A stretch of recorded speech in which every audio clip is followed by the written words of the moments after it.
सत्र को आगे बढ़ाते हुए मैं बुलाना चाहूँगी सारिका जी को, जो महिला फेडरेशन और एकता से जुड़ी हमारी साथी हैं, इंदौर से आई हैं और बहुत सक्रिय है। तो हम बुला रहे हैं सारिका श्रीवास्तव जी को।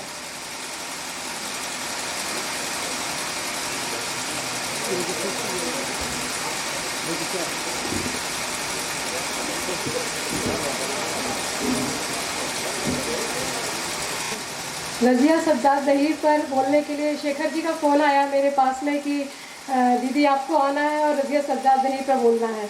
तो मैं बड़ी असमंजस में पड़ गई। मैंने कहा मुझे क्यों बुला रहे हैं आप, मैं तो एक सामान्य कार्यकर्ता हूँ, आप नूर जी को बुलाइए। तो उन्होंने बताया कि नूर जी तो नहीं आ पाएंगी, कश्मीर में है वो। मैंने कहा मैं आ जाऊँगी, मुझे आने में दिक्कत नहीं है, लेकिन रज़िया जी पर बोलना वो इसीलिए भी मुझे लगा क्योंकि कुछ समय पहले, मेरे ख्याल से 1.5 महीने पहले हमने उनकी जो कहानियाँ हैं वो पढ़ी थी, और उसमें नमक कहानी और सुकून उसका हम लोगों ने पाठ किया था, और हम सोच रहे थे कि उस पर हम एक नाटक बनाएं। वो कुछ अलग परिस्थितियाँ थी कि नाटक नहीं बन पाया, लेकिन इत्तेफाक से उसमें ये हुआ कि मुझे मौका मिल रहा था कि मैं रज़िया सज्जाद ज़हीर का जो रोल है वो प्ले अदा करूँ। तो जब उस समय मैंने उनके बारे में बहुत सारा जो मुझे उपलब्ध हुआ वो पढ़ा, और मुझे लगा कि ये तो बहुत कठिन कैरेक्टर है और इसको कैसे कर पाऊँगी। तो इसीलिए जब मुझे शेखर जी ने बोला तो मुझे लगा कि ये तो बहुत कठिन है रज़िया सज्जाद ज़हीर पर बोलना। फिर मेरी नूर जी से भी बात हुई, उन्होंने कहा मैं आपको कुछ भेजती हूँ मटेरियल, आप उसको पढ़िए और उसके बाद आप जो भी समझ के बोलेंगी अम्मी के ऊपर, मुझे लगता है कि ठीक ही बोलेंगी। तो मैं बहुत कोई साहित्यकार नहीं हूँ, एक सामाजिक कार्यकर्ता हूँ, पढ़ती हूँ, पाठक हूँ। उस पाठक की दृष्टि से मैंने रज़िया सज्जाद ज़हीर को जो पढ़ा और एक सामाजिक कार्यकर्ता की दृष्टि से जो मैंने उन्हें जाना, वो मैं आपके सामने रख रही हूँ। मैंने लिख के लेके आई हूँ, क्योंकि मैंने जो कहा कि मैं एक बड़ी साहित्यकार नहीं हूँ और कोई बहुत अच्छी वक्ता भी नहीं हूँ, तो मैं लिख के लेके आई हूँ और वो आप सभी के सामने है। मैं उसके पहले एक जिक्र और करूँगी, क्योंकि बार बार अभी नमक कहानी का जिक्र आ रहा है। तो जो नमक कहानी जो है, वो नमक कहानी एक्चुअली में नमक कानून वाला नमक नहीं है, वो एक अलग ही तरह का नमक है। मेरे ख्याल से विनीत उस नमक के बारे में बताएंगे तो बहुत अच्छा होगा, क्योंकि नमक कहानी अपने आप में इतनी मतलब मैंने जब पहली बार पढ़ी तो अकेले में, मतलब घर में बैठ के पढ़ रही थी, नमक पढ़ी और मुझे आंसू आ गए आँख में। मुझे लगा ये कहानी है कि क्या है। तो नमक तो इंसानियत के नमक की असल में उन्होंने बात की है। रज़िया सज्जाद ज़हीर का जन्म 15 फरवरी 1917 को हुआ था, मतलब गुलाम हिंदुस्तान था। और पहली कहानी उन्होंने 9 वर्ष की उम्र में लिखी, जो लगभग 1926-27 की बात होगी। तो इसका मतलब जब हिंदुस्तान गुलाम राष्ट्र था तभी उनकी पहली कहानी आई थी। तो जो उनकी 9 साल में आई पहली कहानी ज़िंदगी, जिसमें एकजुट होकर मुकाबला करने और जीतने का संदेश देती हुई कहानी है, जिसमें चींटियाँ रहती हैं और एक बड़े कीड़े को संघर्ष करती हैं। तो उसमें जो आखिर में सार निकलता है वो ये है कि एकजुट होकर मुकाबला करो, भले उसमें कुछ लोगों को मरना पड़े, और जीतने का संदेश देती हैं। तो ये तब की बात है, ये कहानी उन्होंने तब लिखी थी जब वो ना वामपंथ जानती थी, ना प्रगतिशीलता जानती थी। लेकिन उस समय जो परिवेश था, आज़ादी के माहौल का जो परिवेश था, वो उनके चारों तरफ था, और 9 साल की रज़िया के ऊपर उस परिवेश का प्रभाव पड़ा और उन्होंने ये कहानी लिखी। तो आज़ादी के पहले और आज़ादी के बाद के जो हालात रहे हैं, उन्हें रज़िया ने बहुत अच्छे से जाना, समझा, परखा और भोगा भी। क्योंकि वो सज्जाद ज़हीर की पत्नी थी, तो जाहिर है उन्होंने आज़ादी के बाद के माहौल को भोगा भी। और देश आज़ाद होने के ठीक 1 साल बाद, करीब 1948 में फिर से वो लेखन में वापसी करती हैं। उन्होंने कई कहानियाँ लिखी, उपन्यास लिखे, नाटक लिखे और अनुवाद भी किए। जो मदर एक उपन्यास है, उसका उन्होंने तर्जुमा किया, मेरे ख्याल से उर्दू में तर्जुमा किया। और नूर अपनी किताब में लिखती हैं शाही की एक धुन में कि उनकी अम्मी चाहती थी कि नूर उस किताब को ज़रूर पढ़ें, और पढ़ के शायद वो चाहती थी कि वो बताएं कि कैसा तर्जुमा हुआ है और उन्हें कैसा लगा, लेकिन वो नहीं पढ़ पाई थी। तो रज़िया जी की जो कहानियाँ हैं, तथ्य और शिल्प, जो कहती थी और जो शिल्प था, दोनों दृष्टि से बहुत ही रचनात्मक विविधता लिए हुए थी। और इनमें जीवन के विविध रंग और चेहरे अपनी पूरी जीवंतता के साथ में उपस्थित रहते थे। समाज के साहित्य के समकालीन समाज के सच को प्रकट करती ये कहानियाँ थीं। और समय का सच इन कहानियों में इतनी व्यापकता के साथ अभिव्यक्त हुआ है कि आज के बदलते परिवेश में भी इसकी प्रासंगिकता है। आज के बदलते परिवेश में जो प्रासंगिकता है उसका जिक्र मैं आगे ज़रूर करूँगी। अनुभव की तटस्थता और सामाजिक परिवर्तन के द्वंद्व से उपजी ये कहानियाँ अपने समय और समाज की तहों को जिस गहराई और अंतरंगता से रेखांकित करती हैं, यह निश्चय ही दुर्लभ है। उनकी कहानियाँ संस्मरण और विचार का मिला जुला रसायन है। मतलब उन्होंने जो कहानियाँ लिखी हैं वो उनके दैनिक जीवन में जो घटनाएं घट रही थी उसको और विचार को मिलाकर उन्होंने एक कहानी बना दी, जो एक साथ उनके सामाजिक सरोकारों, घर से लेकर साहित्य और देश की मुश्किलों पर उनकी साफ गोई से कही हुई बातों के नमूने पेश करती थी। उन्होंने अपनी विशिष्ट शैली और मुहावरेदार जुबान के कारण अपने अफसानों में जिंदगी के तमाम रंगों को खूबसूरती से उकेरा है। 1938 में सज्जाद ज़हीर से शादी के बाद से 1980 तक उनका सफ़र जो है बहुत उतार चढ़ाव भरा सफ़र रहा है। सज्जाद ज़हीर की पत्नी होना इतना आसान नहीं था। कहने को उन्होंने 45 वर्ष साथ में गुजारे, सज्जाद ज़हीर साहब के साथ में गुजारे, लेकिन बमुश्किल 27 वर्ष ही वे साथ में रहे, लेकिन टुकड़ों टुकड़ों में। यह बात रज़िया ज़हीर सज्जाद ज़हीर पर केंद्रित दस्तावेज रोशनी के सफ़र में उन्हें याद करते हुए अपने लेख इंतज़ार खत्म हुआ इंतज़ार बाकी है मैं खुद लिखती हैं। वे लिखती हैं, यूँ हमारी आधी से ज़्यादा सादी ज़िंदगी अलग अलग खतों पर बसर हुई, फिर भी हमें एक ऐसी दोस्ती नसीब रही जो बहुत कम मियाँ बीवी को मिलती है। बाकी ज़िंदगी अपने बच्चों की परवरिश के लिए तमाम तरह की जद्दोजहद में गुजरी। केवल 62 वर्ष की आयु में तीसरा दिल का दौरा पड़ने से उनकी मृत्यु हो गई। और मैं सोच रही थी कि पता नहीं कितने जख्म और कितने घाव उनके दिल में रहे होंगे कि जो गैस है, जो ऑक्सीजन है, जो हमें दिखती नहीं है, उसे उनकी धमनियों ने उनके हृदय तक नहीं पहुंचाया और उन्हें हार्ट अटैक आ गया। 1953 में नूर ने अपनी किताब में स्याही की बूंदें उसमें जिक्र किया है कि 1953 में प्रेमचंद की कहानी ईदगाह पर नाटक लिखने और खेलने के जुर्म में उन पर मुकदमा दर्ज हुआ, क्योंकि पुलिस की पोल खोलने की हिमाकत रज़िया सज्जाद ज़हीर ने की थी। एक्चुअली ईदगाह कहानी तो हम सब ने पढ़ी है प्रेमचंद की, बहुत छोटी कहानी, और उसको उन्होंने नाटक बनाया तो छोटा नाटक बन रहा था, उस नाटक को उन्हें बड़ा करना था। तो उसमें बड़ा करने के लिए उन्होंने एक छोटा सा कहानी बढ़ाई कि जो बच्चे जब जाते हैं देखने के लिए रमज़ान का मेला, तो पुलिस वाले उन बच्चों को रोक के और उनसे रिश्वत वसूलते हैं, या जो लोग जा रहे हैं उनसे रिश्वत वसूलते हैं।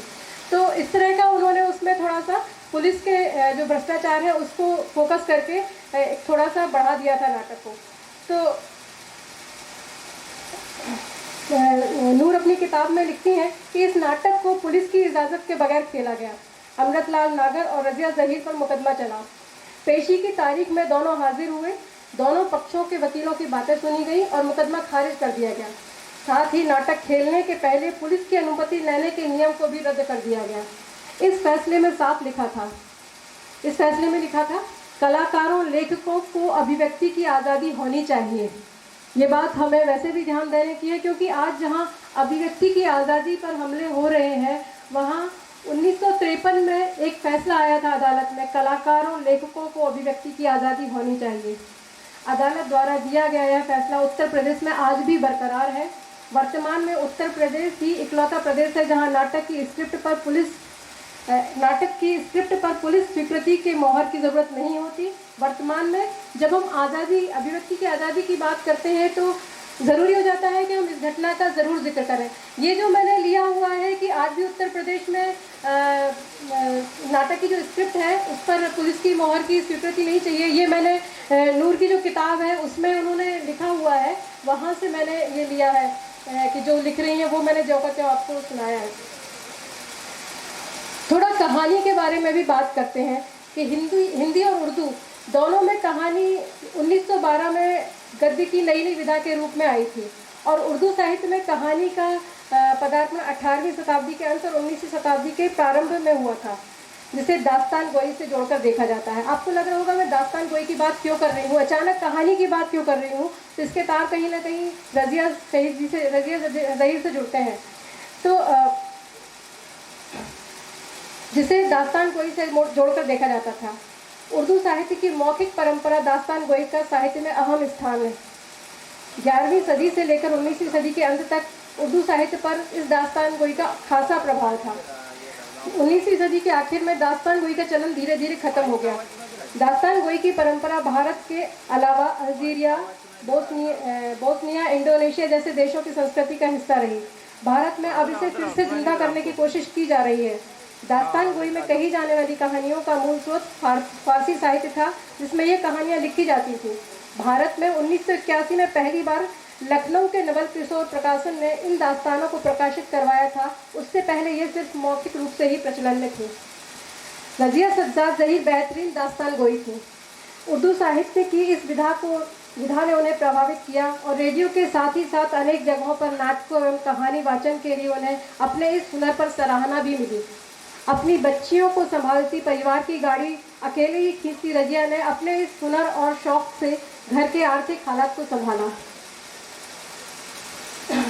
कि ये दास्तान गोई जो है इसको किस्सा गोई भी कहते हैं और ये विधा खत्म हो रही है। अभी एक शबाना आज़मी और जावेद अख्तर का नाटक जो कैफ़ी आज़मी साहब और शौकत आज़मी के ऊपर है, किस्सा कैफ़ी का, वो उन्होंने इसी विधा पर आधारित करके थोड़ा थोड़ा इस विधा का और थोड़ा कुछ अलग नाटकीय अंदाज से पेश किया हुआ है। तो ध्यान देने वाली बात यह है कि रज़िया कि उन्होंने आर्थिक तंगी से उबरने के लिए जो भी किया वह साहित्य से जुड़ा क्षेत्र ही था। रज़िया सज्जाद ज़हीर, क्योंकि सज्जाद ज़हीर साहब तो आधे से ज़्यादा समय पार्टी के काम में, संगठन के काम में या फिर जेल में रहते थे, तो रज़िया सज्जाद ज़हीर पर पूरी जिम्मेदारी थी घर की और आर्थिक तंगी भी थी। तो उससे उबरने के लिए उन्होंने जो भी किया, जो मैंने उनके बारे में पढ़ रही थी तो मैं देख रही थी कि वो जो भी पैसा कमाने का उनका ज़रिया था वो साहित्य के क्षेत्र से जुड़ा हुआ ही ज़रिया था। या तो वो कहानियाँ लिखती थी, अनुवाद करती थी, महाविद्यालय में शिक्षिका थी, तो जो भी था उनका साहित्य के क्षेत्र से ही जुड़ा हुआ था।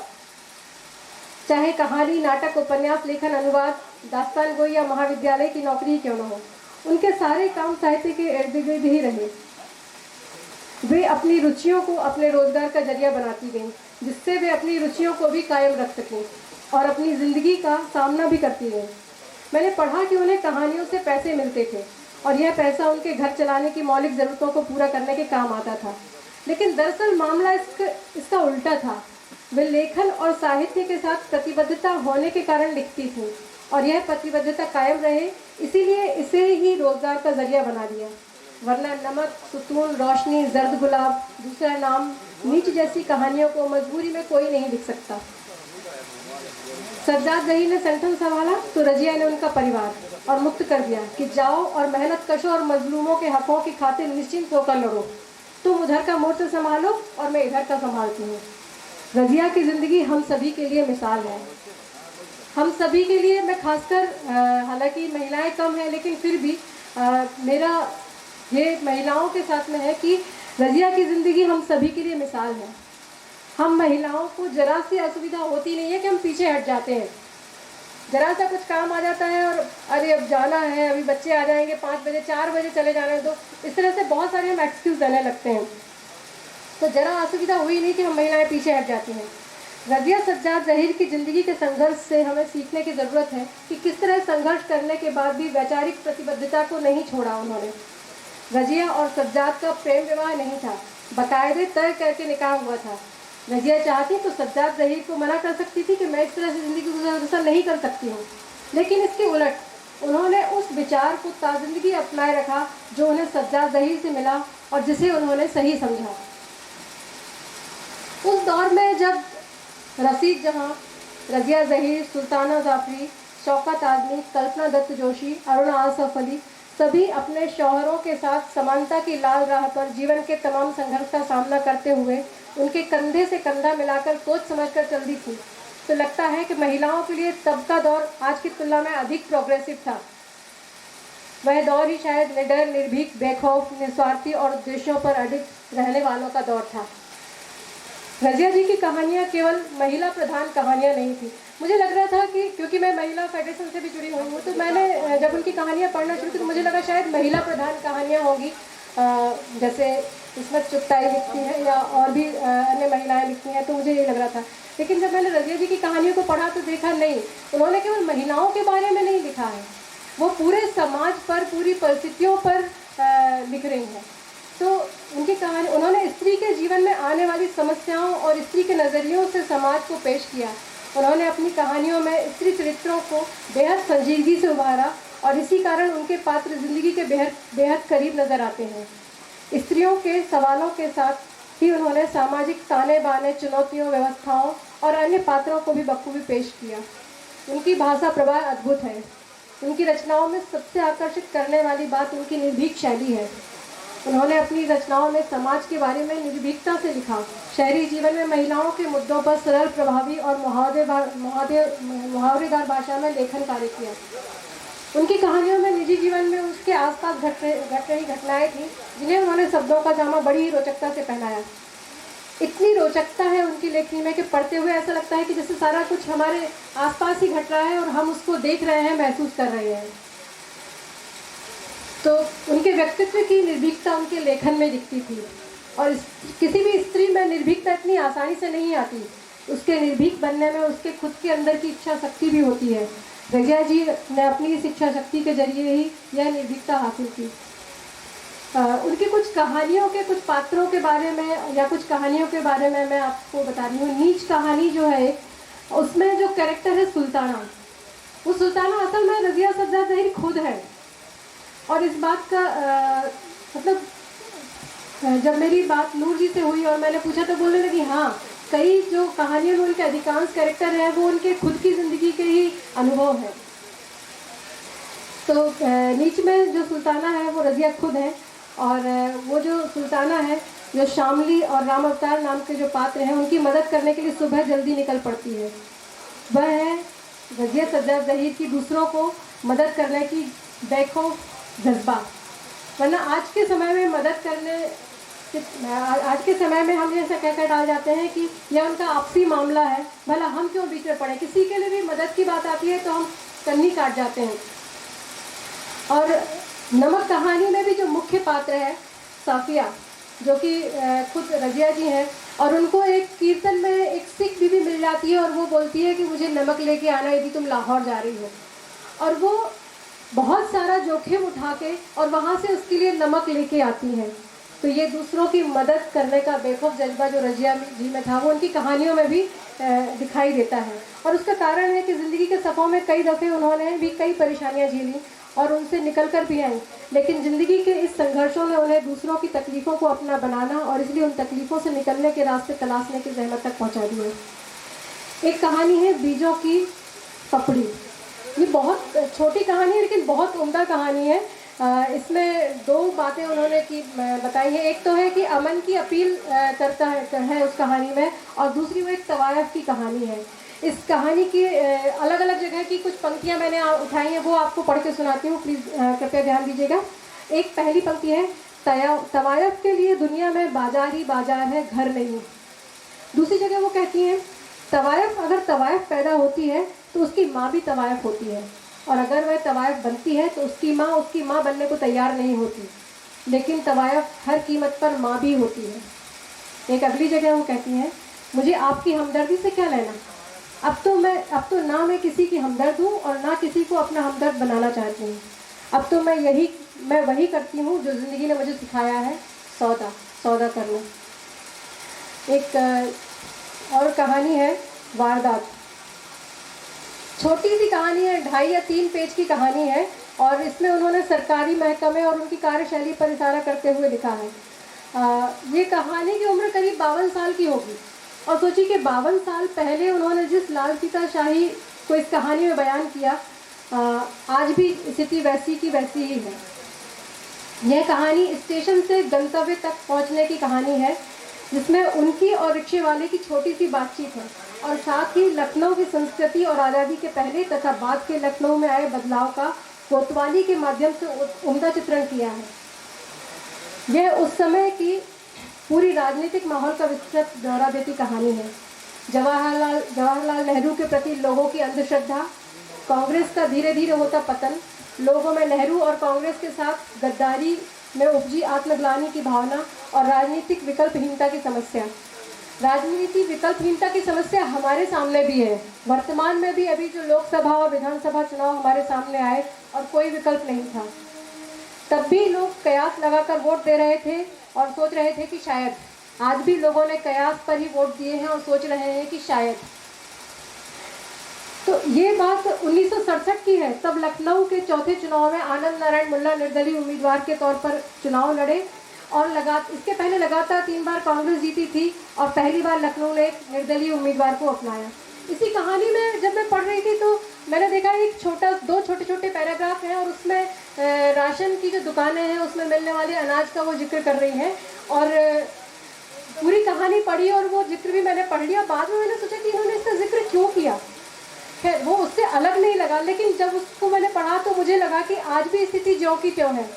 आज भी हमारे यहाँ जो राशन सार्वजनिक वितरण प्रणाली है उसमें लिखती है कि वो 2 दिन खुलती है। आज भी राशन की जो दुकानें हैं सार्वजनिक वितरण प्रणाली है वो महीने में 2 दिन ही खुला करती है और 2 दिन में जिसका नंबर आ जाए ले लो, नहीं आए तो अगले बार के लिए रास्ता देखो। लेकिन तब उस समय जब ये हुआ था तो जब 2 दिन तक लोग लाइन में खड़े रहे, उन्होंने राशन नहीं मिला, तो दूसरे दिन शाम को उन्होंने राशन वाले के ऊपर हमला बोल दिया और वो उग्र हो गए थे, नाराज़ हो गए थे, गुस्सा आ गया था। आज भी ऐसा ही होता है कि जैसे मध्य प्रदेश की बात करूँ तो किसी गांव में एक पंचायत में एक राशन की दुकान होगी और उस पंचायत में 3 गांव हैं। अब 3 गांव के लोग इकट्ठे हो रहे हैं 2 दिन राशन लेने के लिए, तो आधे से ज़्यादा लोगों को राशन मिल ही नहीं पाता है। तब में और अब में ये अंतर है कि उस समय लोगों को राशन ना मिलने पर गुस्सा आ जाता था, आज लोगों को गुस्सा नहीं आता है। एक और कहानी है कहानी की कहानी, और ये मुझे लगता है मतलब ये भी बहुत अच्छी कहानी, कोर्ट की कहानी है और वो लिखती हैं कि मुझे 30 रुपये मिले हैं कहानी को लिखने के एवज में, पहले ही मिल गए हैं और इसमें मैंने 20 रुपये और मिलाकर एक कोट खरीद लिया है। और उसके बाद वो कोट के मार्फत एक परिवार की आर्थिक हालत को पूरी तरह से बयान कर सज्जाद ज़हीर ने उन्हें वह रास्ता दिखाया जिस पर वे खुद चल रहे थे। उस रास्ते की कठिनाइयों से वाकिफ करवाया, लेकिन वे उस रास्ते पर चली अपनी मर्जी से। वे चाहती तो मना कर सकती थी, ना सज्जाद ज़हीर ने उन पर ज़बरदस्ती की और ना ही उन्होंने कोई विरोध। चाहे वामपंथी विचारधारा की बात हो, प्रगतिशील विचारों की बात हो या सांगठनिक विचारों की, सज्जाद ज़हीर के दिखाए रास्ते पर वे अपनी सोच खुद मुख्तः करती हुई चल दी। इस पूरे वामपंथी माहौल पार्टी द्वारा धर्म के नाम पर पाकिस्तान भेजे जाने पर उन्होंने उनके साथ जाने से सख्ती से मना कर दिया, बल्कि ऐतराज़ भी दर्ज किया। उन्होंने कहा, देश धर्म के आधार पर नहीं बनते। वे जानती थीं कि अकेले रहने पर जिम्मेदारियों का बोझ नहीं ढोना होगा। अपने विचारों पर अडिग रहते हुए उन्होंने आसान ज़िंदगी जीने के बजाय इस जिम्मेदारी को उठाना ठीक समझा। बातूनी बहुत थी, जो पूरा उनके बारे में जो पढ़ने मिला है उसमें समझ में आया कि बातूनी बहुत थी। जो भी मिल जाता था उससे वो बात करने लगती थी। उस बातों में उन्हें बहुत सारी कहानियाँ भी मिल जाया करती थी और उनका मिलनसार स्वभाव जो था वो इसी बातूनीपन के कारण था। या हो सकता है कि जो उनकी दास्तान गोई की जो हुनर था उसके कारण उनमें बातूनीपन आया हो। खैर, अनजाने लोगों से दोस्ती करती थी और उनको सहायक भी होती थी। कोई भी मुसीबत में होता था उसकी मदद ज़रूर करती थी। यदि नहीं करती होती तो ज़मूरन जो उनके परिवार का एक हिस्सा बन गई थी, उसका परिवार उनके परिवार का एक हिस्सा बन गया था। या सुकून कहानी का वो बूढ़ा किरदार जो उनके घर में एक परिवार की तरह ही रह रहा था। दबंग व्यक्तित्व की सुलझी हुई महिला थी, नारियल की तरह थी, बाहर से सख्त और अंदर से मुलायम। और जैसे जैसे मैं उनके बारे में पढ़ती जा रही थी, उलझती जा रही थी और अपने आप में सोच रही थी कि वे क्या हैं। घरेलू महिला थी या लेखिका थी या शिक्षिका थी या संगठन की वैचारिक प्रतिबद्ध सदस्य, क्या थी रज़िया सज्जाद ज़हीर?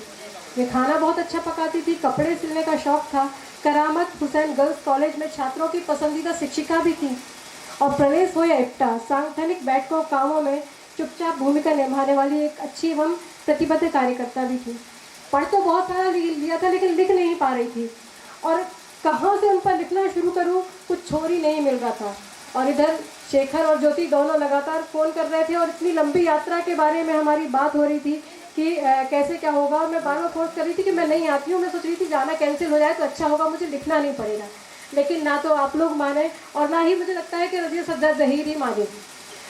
उनका एक किस्सा नूर दिया है उनकी किताब में कि वो लिखती है कि जब वो कहानी पूरी नहीं कर पाती थी तो प्रेमचंद की वो गज़ब की दीवानी थी। उन्हें बहुत मोहब्बत थी प्रेमचंद के लेखन से। तो जब वो लिख नहीं पाती थी, उनका कहना है कि नमक कहानी जो उन्होंने लिखी है वो उन्होंने पूरी नहीं की है। प्रेमचंद उनके सपने में आए थे और उन्होंने बताया इसको ऐसे लिखना है, और वो कहानी पूरी हो गई। और इस पर सज्जाद ज़हीर साहब उनको बहुत मज़े में भी लेते थे कि अच्छा, अब प्रेमचंद तुम्हारे सपने में भी आ गए, ये तुम्हारे दिमाग का दिमागी जो है उसके कारण तुम्हारी कहानी पूरी हुई है।